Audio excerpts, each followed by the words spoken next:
મહેસાણા મહાનગરપાલિકાની કરોડો રૂપિયાની કિંમત ધરાવતી જમીન પર ગેરકાયદેસર દબાણનો મુદ્દો ફરી ચર્ચામાં આવ્યો છે. કોંગ્રેસના કોર્પોરેટર કમલેશ સુતરિયાએ આરોપ લગાવ્યો છે કે ટીપી સ્કીમ નંબર 4માં આવેલા મહાનગરપાલિકાના પ્લોટનો એક એજન્સી વર્ષોથી કોઈપણ મંજૂરી કે ભાડા વિના ઉપયોગ કરી રહ્યો છે. આક્ષેપોને લઈને હવે મહાનગરપાલિકાનું વલણ પણ સવાલોના ઘેરામાં આવ્યું છે. જોઈએ આ અહેવાલ. મહેસાણાથી કોક્સ ગામ તરફ જતા માર્ગ પર ટીપી સ્કીમ નંબર 4માં આવેલો મહાનગરપાલિકાનો પ્લોટ હાલ વિવાદનું કેન્દ્ર બન્યો છે.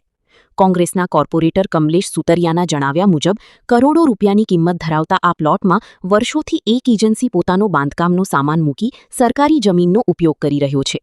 કમલેશ સુતરિયાએ માંગ કરી છે કે ગેરકાયદેસર દબાણ કરનાર સામે દંડનીય કાર્યવાહી કરવામાં આવે, વર્ષોથી ઉપયોગ બદલ ભાડું વસૂલવામાં આવે, તેમજ ફોજદારી કાયદા હેઠળ ગુનો નોંધવાની કાર્યવાહી હાથ ધરવામાં આવે. તેમણે આ મામલે મહાનગરપાલિકાની કામગીરી પર પણ સવાલો ઉઠાવ્યા છે.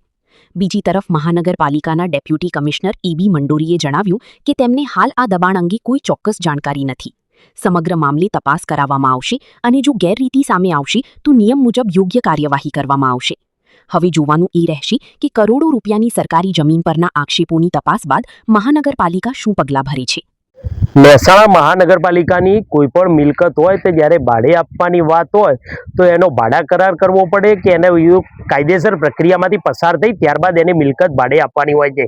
પરંતુ અમને મળેલી માહિતી મુજબ મહેસાણા મહાનગરપાલિકાનો આવડો મોટો પ્લોટ કે જે મહેસાણા મહાનગરપાલિકાની માલિકીનો છે, તેનું પ્લોટનું કોઈ પણ જાતનું ભાડું મહેસાણા મહાનગરપાલિકાની અંદર જમા થતું હોય એવું ધ્યાને આવેલ નથી. તેમજ આ પ્લોટ આપ જે પાછળ દેખી રહ્યા છો તેની અંદર છેલ્લા કેટલાક વર્ષોથી અહીંયા ગેરકાયદેસર રીતે કોઈ એજન્સીએ કે કોઈ વ્યક્તિએ અહીંયા પોતાનો માલસામાન ભરાવી દીધો છે અને ગેરકાયદેસર રીતે કબજો કર્યો હોય તેવું જણાઈ આવે છે. મહેસાણા મહાનગરપાલિકાના સત્તાધીશોની રહેમ નજર સિવાય આ પ્લોટ ઉપર કોઈ પણ જાતનો કબજો થઈ શકે નહીં. તો શું આ મહેસાણા મહાનગરપાલિકાના સત્તાધીશો દ્વારા અધિકારીઓ પદાધિકારીઓની રહેમ નજરથી આ ગેરકાયદેસર રીતે કબજો સોંપવામાં આવેલ છે કે કેમ, આનું કોઈ પણ જાતનું ભાડું વસૂલવામાં આવે છે કે કેમ, એક મોટો પ્રશ્નાર્થ છે. મહેસાણા મહાનગરપાલિકાએ તાત્કાલિક ધોરણે આ બાબતે તપાસ કરવી જોઈએ અને જે કોઈ એજન્સી હોય કે જે કોઈ વ્યક્તિ હોય કે જે કોઈ પણની માલિકી હોય, જે કોઈ પણ અહીંયા એમનો સરસામાન મૂક્યો હોય તેમની વિરુદ્ધ તાત્કાલિક ધોરણે કાયદેસર કાર્યવાહી કરવી જોઈએ અને જેટલા સમયથી અહીંયા ગેરકાયદેસર કબજો કરવામાં આવેલ છે એટલા સમયનું તાત્કાલિક ધોરણે ભાડું વસૂલવું જોઈએ અને ફોજદારી કાર્યવાહી કરવી જોઈએ. મહેસાણા મહાનગરપાલિકાના સત્તાધીશોએ આ બાબતમાં કોઈ પણ જાતની રાહ જોયા સિવાય તાત્કાલિક ધોરણે કાર્યવાહી કરવી જોઈએ એવી અમારી માંગણી છે. કોર્પોરેશન વિસ્તારમાં જનરલી એક એવી પોલિસી હોય છે કે જ્યારે ટીપીનું પ્લાનિંગ થતું હોય છે ત્યારે અમુક પર્સન્ટેજ લેન્ડ કોર્પોરેશનને મળતી હોય છે અને એ ખુલ્લા પ્લોટ હોય છે. એના જનરલી આપણે કબજા લઈ અને આપણા રિઝર્વેશનમાં રાખતા હોઈએ છીએ. આપે પૂછ્યું કેટલા પ્લોટ છે, એનો કોઈ ફિક્સ આંકડો હું કહી ના શકું, મારે થોડું ડિટેલ જોવું પડશે.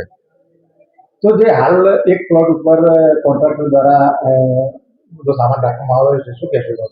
હા, એવી અમને 2-4 માધ્યમોથી જાણવા મળ્યું છે કે એક પ્લોટ છે અને કોર્પોરેશન વિસ્તારમાં કોઈ કોન્ટ્રાક્ટરનો સામાન પડ્યો રહે છે. તો અમે અમારા લોકલ જે અમારી કોર્પોરેશનના એન્જિનિયરો છે, ટીપીની ટીમ છે, એને સ્થાનિક મોકલીને તપાસ કરાવી લઈએ છીએ હકીકત આમાં શું છે. લોંગ ટાઈમ છે કેવા પગલા ભરી શકાય? જો લોંગ ટાઈમ છે તો પહેલા અમે એ જોઈ લેશું કે એ લોંગ ટાઈમ જે પ્લોટ છે તો એ કબજો કરવાનો મતલબ શું હતો, એનો પર્પઝ શું છે, કોર્પોરેશનને એ જગ્યા બીજા હાલ ટેમ્પરરી કોઈ યુઝફુલ થઈ શકે એમ હતી કે કેમ, આ બધા એંગલોને લાગુ કરીને અમે એમાં તપાસ કરી લેશું.